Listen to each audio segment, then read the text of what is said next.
Można? Byliśmy umówieni. Oczywiście, zapraszam. Przejdźmy od razu do rzeczy.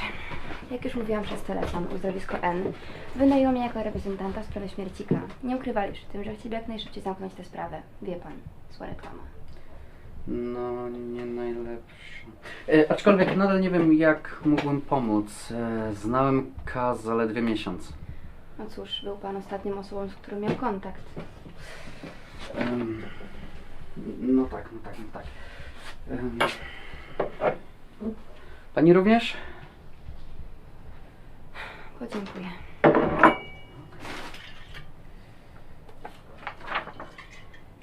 Ciekawe hobby. Nie o tym mieliśmy rozmawiać.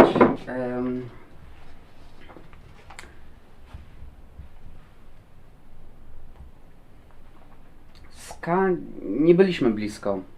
Rozmowy służyły nam zaledwie do ucieczki od problemów. I jakich problemów? Wie pani, no nie byliśmy tam na wakacjach, prawda? Skoro zajmuje się pani tą sprawą, powinna pani wiedzieć, w jakim stanie był K.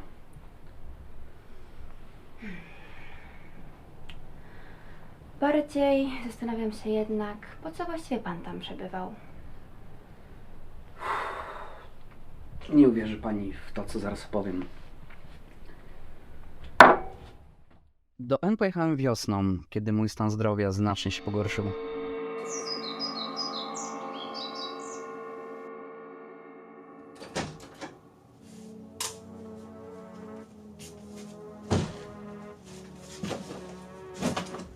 I wtedy właśnie ujrzałem go po raz pierwszy.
Nie potrafię dokładnie wyjaśnić, dlaczego właściwie do niego podszedłem.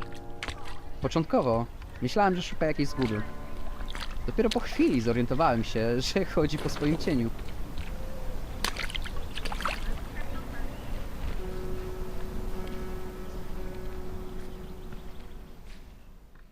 Przepraszam, nie zgubił pan czegoś?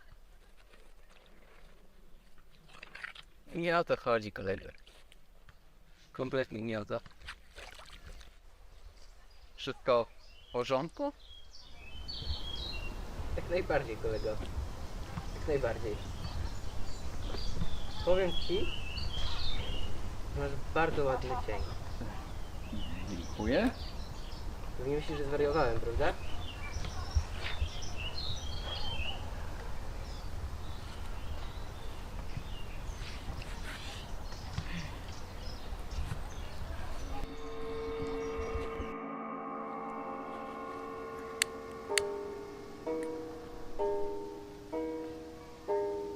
Powiem ci, że nie ma nic bardziej tajemniczego niż cień.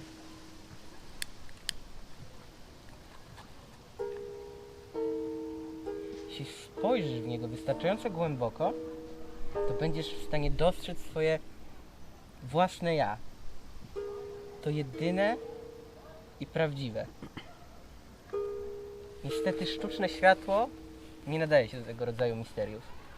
Zawsze mówisz w taki sposób? Brzmisz jak żywcem wyciągnięty z prozy MotoGiro Kodziego. Doszedłem do tego na podstawie własnych doświadczeń i niewykluczone, że to kwestia indywidualna. Ale tak czysto hipotetycznie, zakładając, że ja, K, mam rację i światło sztuczne nie ma się nijak do światła naturalnego, to czy ta by jeszcze bardziej nie zaciemnia całości? No bo jak człowiek byłby w stanie objąć to rozumem, swoim karlim rozumem? No właśnie, jak?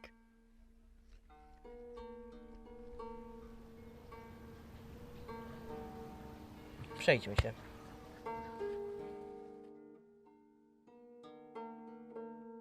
Znasz ten stan, w którym widzisz rzeczy nie z tego świata?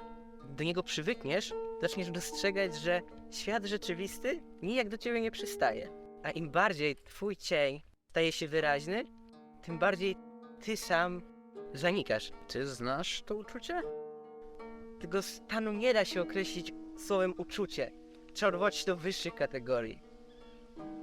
Do duszy.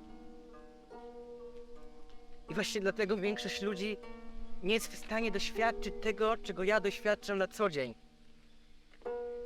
Oni nie słuchają się swoich dusz. Co lepsze, zapominają o cieniach, mimo tego, że te cienie kroczą z nimi dzień w dzień. Rozumiesz? Są jak świnie.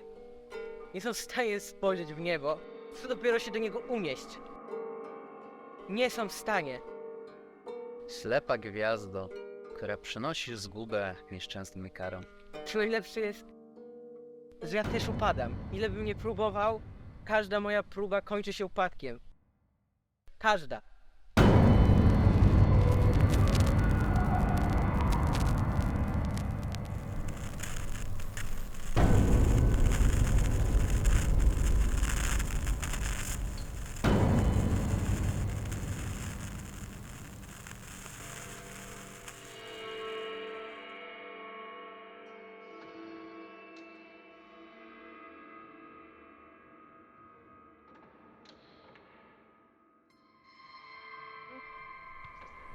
Nie uważasz, że gdyby spojrzeć na drzewo pod słońcem, wyglądałoby jak z teatru cień?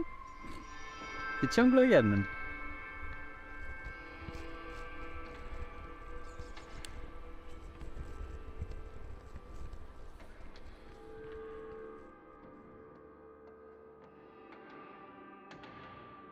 Kiedy w liceum mieszkałem w internacie, jeden z lokatorów był prześliczny chłopak. Pewnego zimowego wieczora, kiedy wszyscy siedzieliśmy w sali wspólnej, on siedział przy biurku.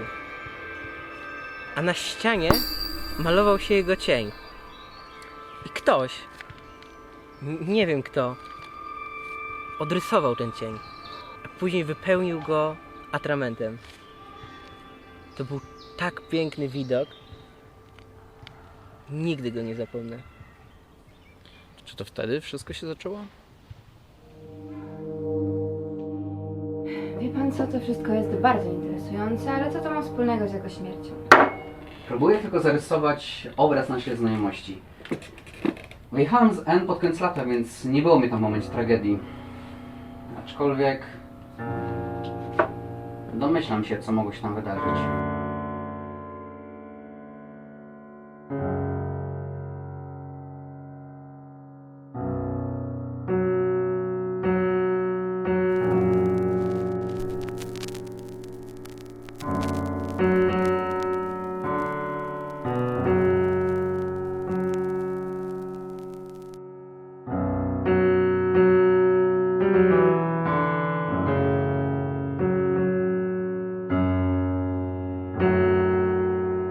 I to tyle.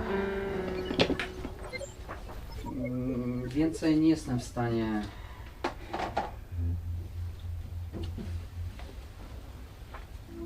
pomóc? No cóż, w każdym razie dziękuję. Zanim wyjdę, niech mi pan powie, ale szczerze. Czy naprawdę wierzy pan w te historyjki o cieniach?